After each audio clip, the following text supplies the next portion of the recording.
All numbers are composed of parts or members called digits. So here we have a number, for example, 4,576,891. Each of these parts of the number are called digits. So 4 is a digit, 5 is a digit, 7 is a digit, 6 is a digit, 8 is a digit, 9 is a digit, and 1 is a digit.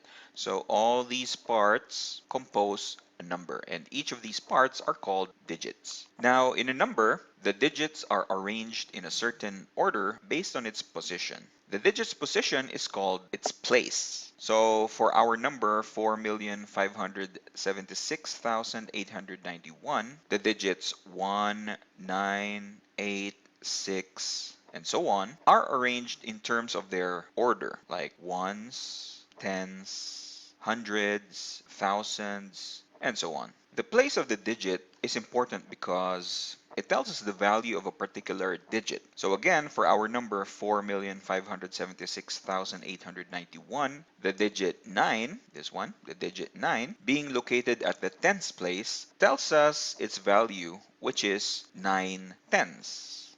That's 9 instances of tens, which gives us 90. So that is the value of the digit 9 on the tens place. So another example is the number 1958. This number is composed of digits 1, 9, 5, and 8. So this number is composed of 4 digits.